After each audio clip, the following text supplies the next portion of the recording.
So hey students, and welcome to another video by Quantmasters on the solutions towards TCS NQT coding questions 2020.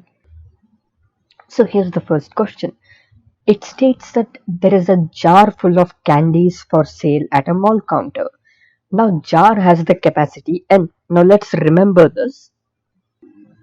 The capacity of jar, the maximum number of candies that the jar can store is n.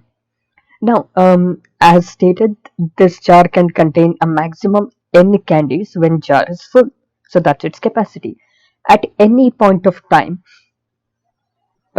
jar can have m number of candies where m is less than equal to n. That is obvious. Now there's a condition that will come up within this, which we will see up ahead. Now candies are served to the customers. Jar can never remain empty. This is the condition. User will enter one more value, that is how much candies are taken. Now let's say that the capacity of jar is 10 and jar can never remain empty. That means all 10 candies can never be sold. That is, even if they are sold, it should not be empty. So when last k candies are left, k can be 2, 3, 5, anything. If um, k value is 5, once anybody buys 5 candies, from 10 we are going down to 5. The moment it goes down to the last 5 or last k candies, jar is supposed to be refilled with new candies so that it is full. Write a code to implement the above scenario. So display jar at counter with available number of candies, and input should be number of candies one customer can buy, and so on. Let's see this in detail. Now output should give number of candies sold and number of candies in the jar. So two values should be there in output.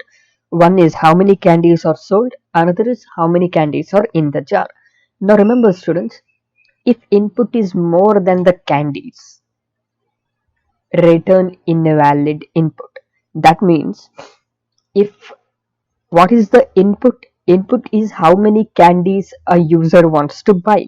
So if the number of candies available are 10 and user wants to buy 12 candies, it will say invalid input. It will not sell 10 candies. It should actually give invalid input. So let's take a couple of examples. Now, to understand this example, let's do a drawing and take it up. So friends, let us go for this. Let's say this is the jar that we have, which stores 10 candies in total. Now, if user enters a value like 12, there is number of candies to be taken. Example, n is 10 and k is less than equal to 5. So, if user enters, say, let's say 3 candies are to be sold, then if 3 candies are sold, you have 7 left. So, your output should be number of candies sold is 3, number of candies available is 7. So, that is what they are stating. 3 input values. One is n, another one is k, and another one is how many candies are sold. So, please observe students, first input is total number of candies, 10. Second input is threshold. How much candies should be there minimum. Then third input is a value, that is how much candies are sold. Now, if look at this students, here they can enter any value. This is where you have to figure out test cases. Here, can anyone purchase greater than 10 candies? No. Can anyone purchase less than 0 candies? No. So we have to give a condition. Our first condition is if this number is greater than 10 or less than 0, we have to say that it is invalid input. That is what is specified in the question. If it is greater than 10, we specify invalid input. But they've not said anything about less than 0. You can even take that condition, assuming it could be a case, test case. So, if it is not greater than 10, if it is not less than 0, what then? Then you have to think about k value. So if user wants one candy, this becomes 9. If user wants two candies, it becomes 8. If 3, it becomes 7. If 4, it becomes 6. If user buys 5 candies, number of candies goes down to 5, but 5 is the threshold. When it reaches the threshold, it gets replenished. It becomes back to 10. If user buys 6 candies, this is down to 4, which is less than or equal to the threshold. So that means it gets refilled. So it becomes back to 10. So number of candies available then will be 10. The second condition is if less than 10 and greater than k. Instead of less than 10, I'll just specify if less than n greater than k. In that case, we just sell that much candies. Second condition here is less than n, less than k, greater than 0. So number of candies bought or more than 0, it is less than, not necessary to take less than n. You can directly take,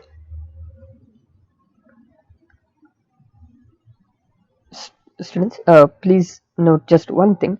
Let's say if a number of candies bought are less than k here, that means, assume this two simple cases. Let us not go through in detail. We'll do that when we go for coding. Now assume less than k candies are taken. That means less than 5. So number of candies remaining will be 6 at maximum, because less than 5 means up to 4 candies can be bought. 1 to 4. If 1 to 4 candies are bought, number of candies remaining will be 9 to 6. Now, if greater than equal to k candies are bought, number of candies remaining will become less than or equal to 5, which means greater than equal to k as in greater than equal to 5, which means number of candies become less than equal to 5. They are refilled. So in this case, number of candies are n. Candies will be equal to n. If it is less than k, number of candies will be equal to n minus k. Like user wants 2 candies. If it is 2, number of candies is 10 minus 2, that is 8. If user wants 8 candies, 8 is greater than equal to k. So user takes 8 candies, it becomes 2, which means it is refilled back to 10. So that is exactly what we are stating here. If user takes less than 5 candies, number of candies don't get refilled. It becomes lesser. But if user takes more than or equal to the threshold, number of candies gets refilled back to 10. So this is all that is there. It's just simple if else case. So let us create this program, let us write it and try to figure it out. So before we do that, there is one more condition you need to see. Here it states when input value is 0, that is when number of candies bought by the user are 0, a user can't buy 0 candies. So instead of number of candies sold as 2 or 3 or something, we are saying it's an invalid input, and we say number of candies left is 10. So this is the entire concept. So let us try to create a code to solve this. And students, please note one more thing. They have given a precondition that n is 10 always and k is less than equal to 5 always. So only one input should be read from the user, that is number of candies sold. So let us start this code. So students, to do this, I'm just taking an online compiler. So let's begin with this. We will assume that int number of candies is 10 and the threshold is 5. Followed by this, user will enter one value, which is number of candies sold. So I'll just type it as, to make it clear between us, I'll call it as number of candies equals 10, and then minimum candies equals 5, and then sold candies is the value we are supposed to read. Now we don't have to print enter number of candies or something like that. Do not print anything except what they are asking. So let us just read the value percentage d comma, and we'll save it in sold candies variable. Now once this is done, your first condition is if sold candies is greater than 10 or sold candies is lesser than equal to 0, or you can also write lesser than 1. So you cannot sell more than 10 candies at a time, and you cannot sell less than 1 candy at a time as well. So number of candies sold here, we'll just state it as given in the example, that is invalid input. We have to exactly print it in one line as invalid input. So let us do that. And I'll just create a new line character so that we go for the next line. Now, please note students, if this is the case, number of candies remaining are supposed to be exactly 10. So let us see how the output is written, and let us write the same thing over here. So here they state it as number of candies left, colon space 10. I'm going to do the exact same thing. That is number of candies, not candles, candies left is percentage d comma. I'll just, instead of writing as 10 as it is, I'll just write the number so that we can understand clearly. Now this completes the first condition. Now I'll go for else if. When I go for else if, this else if condition will only satisfy if this condition is false. That means user has bought between 1 to 10 candies. Now there are multiple conditions here. There are two conditions here. One, user buys more than minimum candies. Second, user buys less than minimum candies. So we'll give a condition. Sold candies is less than minimum candies. So students, if sold candies is less than minimum candies, now again I will repeat, please note this. If sold candies is greater than 10 or less than 1, it will go to this if condition, it will never go to else if. If it is in between 1 to 10, only then it will go here. So it will only go to else if condition if number of candies are sold are in between 1 to 10. So let us try this out. In this particular case, when you have number of candies sold are less than 5, are we supposed to refill the candy box, refill the jar? We are not supposed to do that. So number of candies left will be equals minus sold candies. In order to make it clear, I'll write it as number of candies equals number of candies minus sold candies. So if number of sold candies is 2 or 3, subtract it, you will get the remaining number of candies. So if number of candies sold is 2, 2 is not less than 1, it's not greater than 10, it goes to else if 2 is less than minimum candies specified. So that is why we're going to reduce number of candies. So once number of candies are reduced, we're going to go for our two printf statements. I'm going to copy them, paste it here. But in this case, let's assume we need to observe that number of candies sold here is not invalid input. So we need to enter something here. So let's see what is it that we need to print here.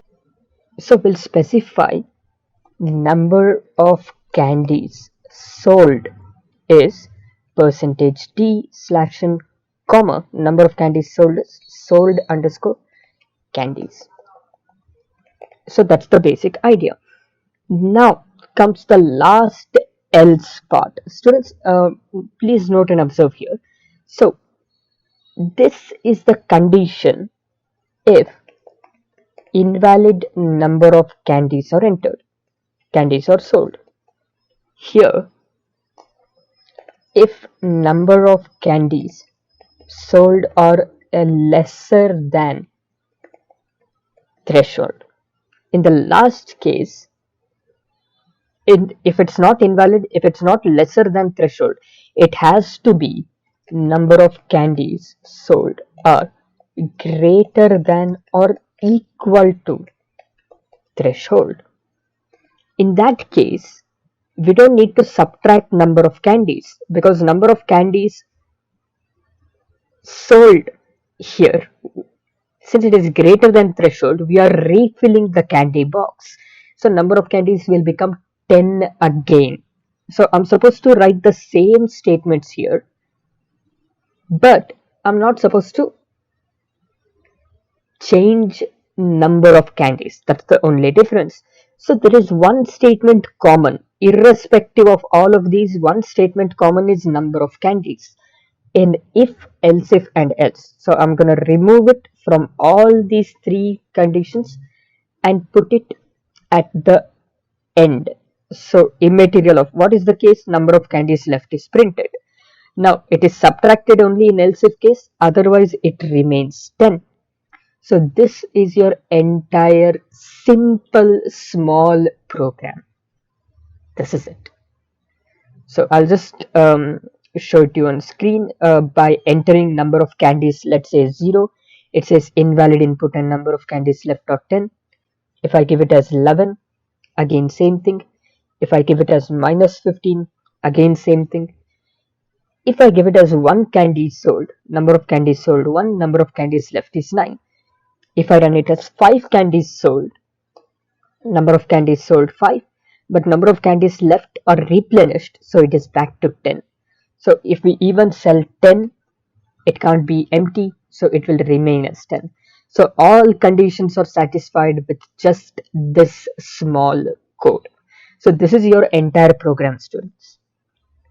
So again, as always, make sure you like, follow, and subscribe this channel to get more on any interview based tips, technical, quant, verbal, anything that there is. And do make sure that you go through our program, and if you're interested, you can join our program soon and learn everything possible to make sure that you're able to clear interviews. Thank you. So hey students, and welcome to another video on coding questions of TCS NQT 2020 by Quantmasters. So in the previous video, we looked at the first coding question and we were able to solve it very easily. The second coding question is pretty easy as well. Let us go ahead and try to solve it. The question goes like this. There's a selection of an exam which includes fitness test which is conducted on ground.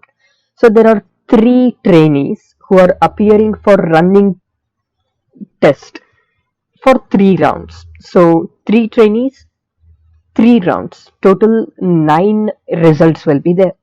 So we need to calculate oxygen level after every round.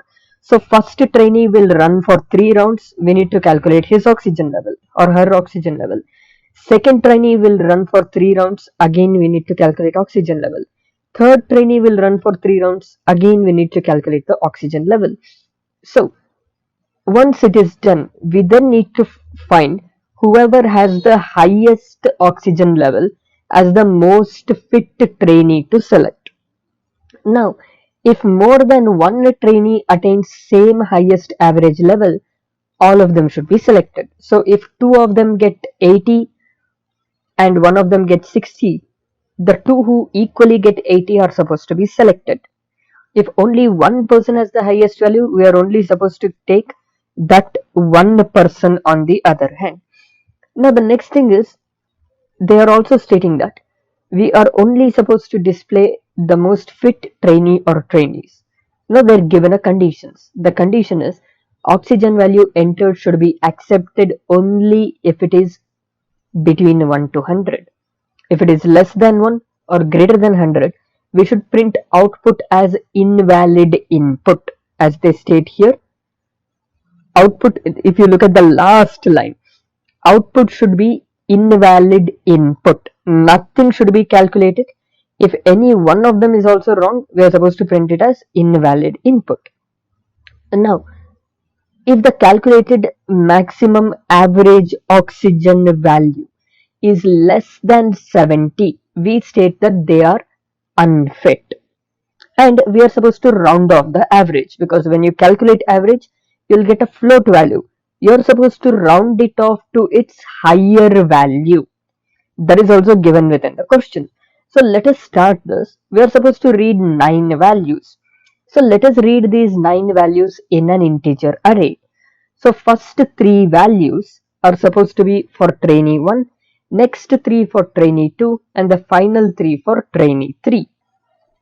So students, in this case, what we will do, take a two-dimensional array. We'll take a two-dimensional array called just something like trainee data or trainee anything.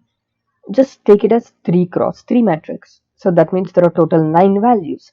So trainee data of 0 will have 0, 1 and 2, where we will enter the first 3 values.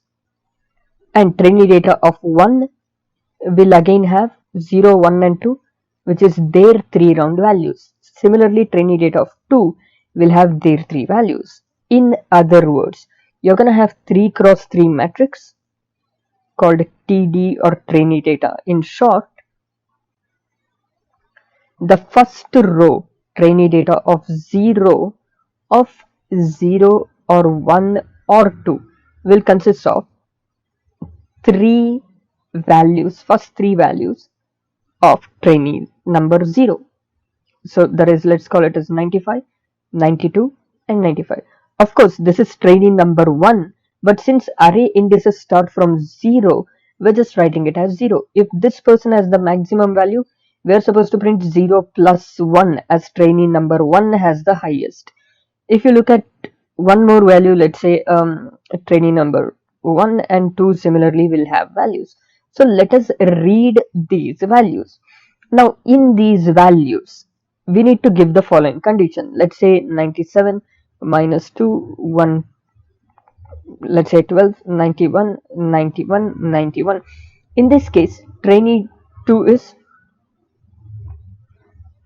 invalid data. If any one of the person has invalid data, you're just supposed to print invalid data on screen and exit.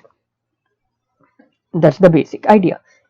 If it is all between 0 to 100, oh sorry, if it's all between 1 to 100,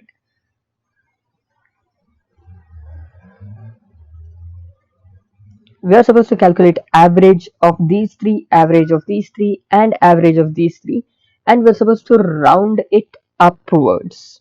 So if you have 94.1, we're supposed to make it 95. Now why do we round up? Because it's called maximum average oxygen.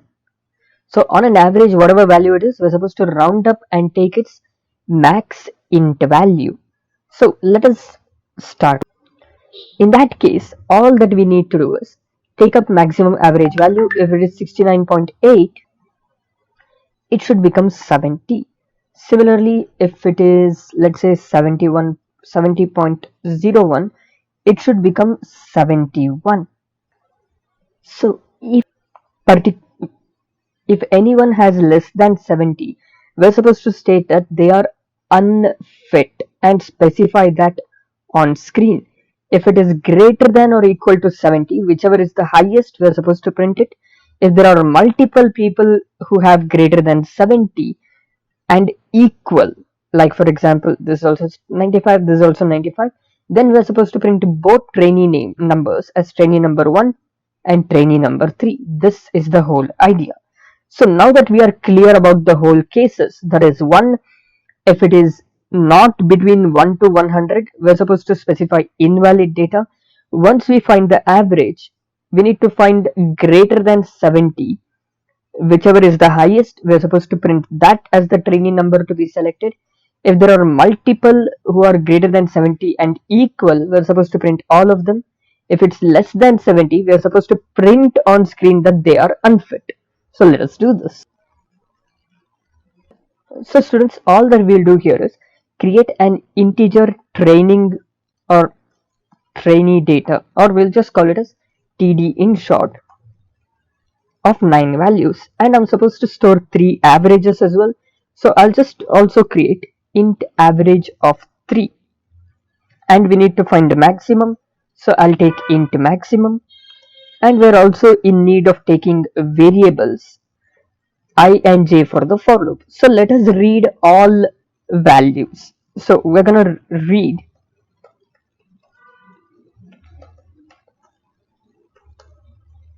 I'm using brackets so that you are able to easily observe and understand this. So we know how to read values of a matrix. We're just gonna read %t, comma trainee data of I of j. So here trainee data of 0 of 0 is read, 0 of 1, 0 of 2, then 1 of 0, 1 of 1, 1 of 2, and so on. I'll just print the same so that you're able to see and understand this clearly.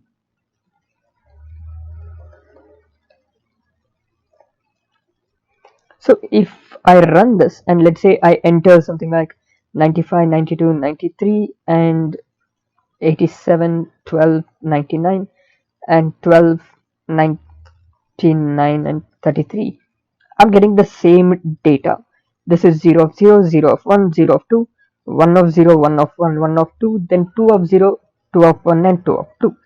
Now that we got these data, we know that TD of 0 is first trainee, TD of 1 is second trainee, TD of 2 is third trainee, and so on.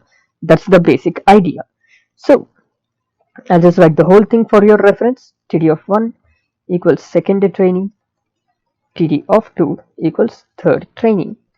So let us figure out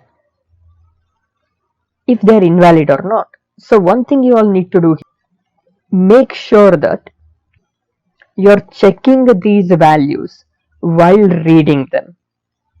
If any of them are not valid, then you can directly after this print that it is invalid data. So what we are doing here is just specifying if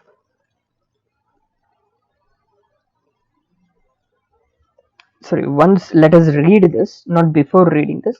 After reading the value, we're going to specify if TD of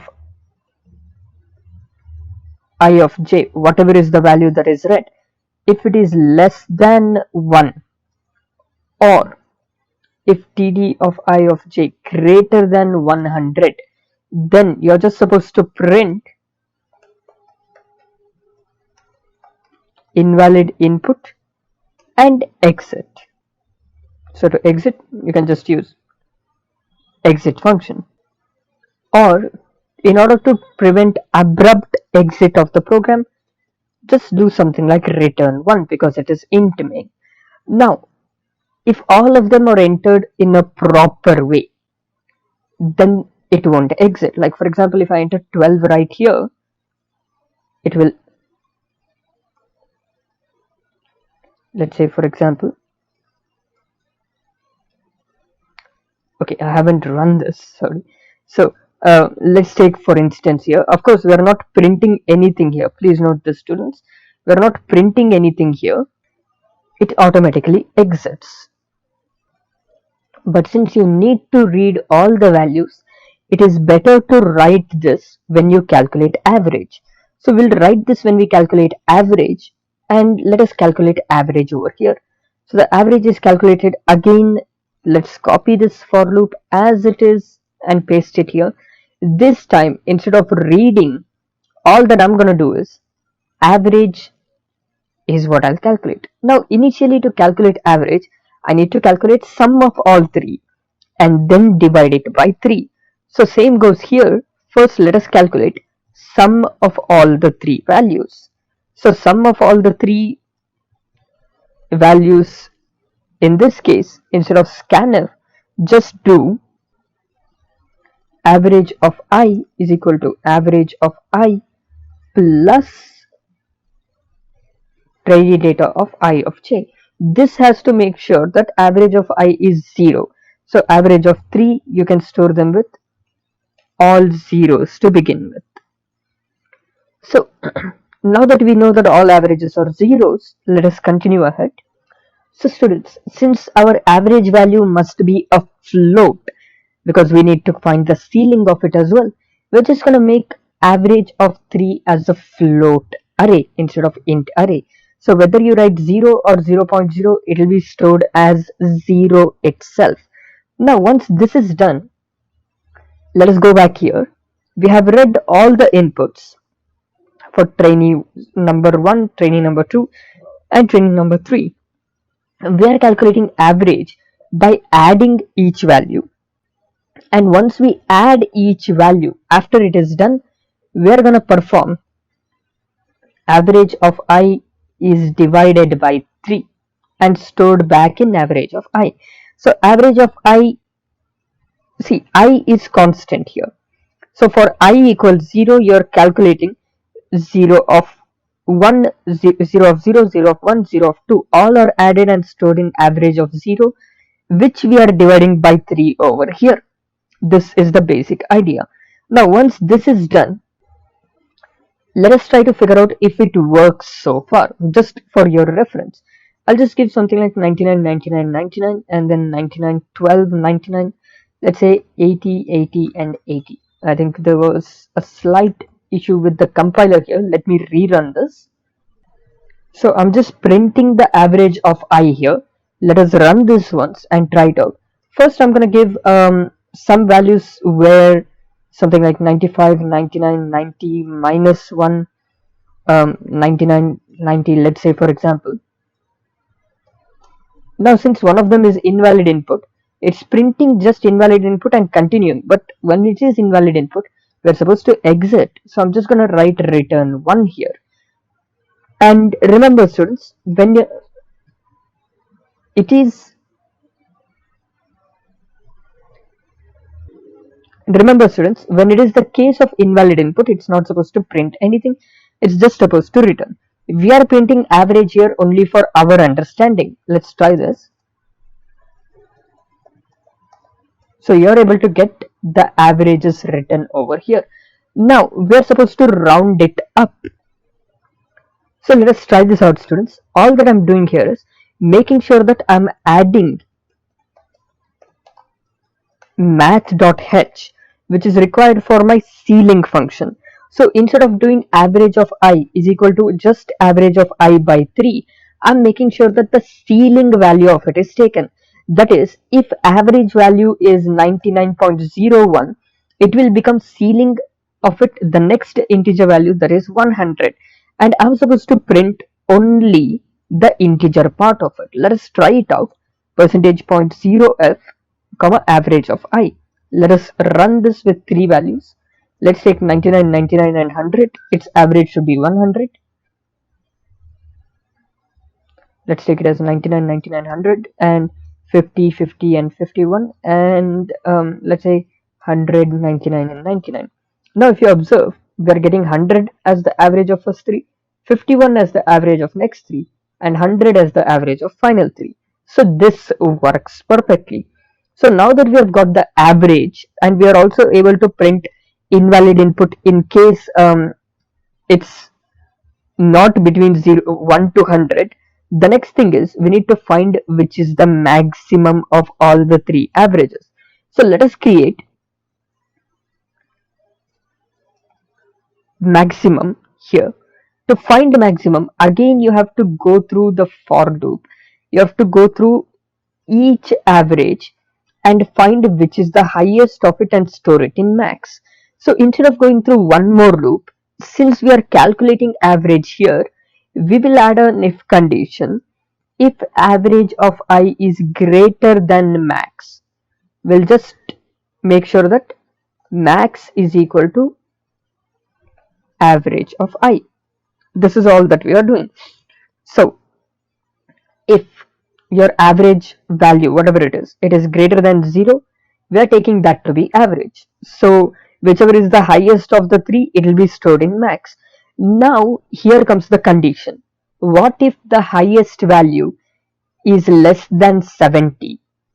If the maximum value is less than 70, then none of the trainees are fit. In that case, we're supposed to print on the screen that all trainees are unfit. Let us do the same. If the average value, let's take it as, if max is less than 70, you're supposed to print all trainees are unfit. Once this is done, your next condition, if this is the case, then it's done. Else, now we're supposed to find who is the maximum. If it's not less than 70, it must be greater than 70. So we need to find who has the maximum value. Now there's a condition that multiple people can have maximum value. So if, let's say, two of them have maximum value, then we're supposed to print both. So in that case, we're gonna go through each of the average. We're gonna go through each of the average, and we're gonna check if this is maximum, and this is maximum. For every average which is equal to maximum, we're gonna print that trainee's data. That is, we're gonna create a for loop, I equals 0, I less than 3, I plus plus. If we're just gonna take something like average of I is equal to maximum, then we will print on the screen that trainee number, the one that we are selecting, is %d, comma I plus 1. That is, if I is 0, we are selecting trainee number 1. So let us observe this, students. Let us give it a try. For every time it is equal to maximum, we are supposed to print the trainee number. So we'll take it as, let's say, for instance, 99, 99, 100, and then 99, 100, and 100, and then 99, 99, and 100. For all of them, the ceiling value must be the same. I unfortunately have compiler issue. Let us try again. That is 99, 99, 100, 99, 100, and 100, and 99, 99, and 100 again. If you run it, you'll be able to see trainee number 1, trainee number 2, trainee number 3, all of them. So it's supposed to be new line, so I'll just make sure it is new line. So also one new line over here. So this is your entire program. I hope this makes it very easy to solve this. I really hope it's not difficult for any of us. So in that case, we are getting all three trainees. Otherwise, we'll get something like, let's say 50, 50, 51, 50, 50, 51, and again I'll take 50, 50, and 51. It comes up as all trainees are unfit because all of their oxygen values is less than 70. Let's take 50, 50 minus 5, 90, 90, and 90, and 90, and 90, and 90. In that case, it should print that invalid input. So we are able to get this easily. So now it says only trainee number 1 and 2. So this is your entire program. So I hope the second coding question is also easy for us to work through and solve, and it's not difficult at all. Thank you guys. And as always, make sure you like and subscribe and go through our channel and communicate with us if you're interested in going through our programs.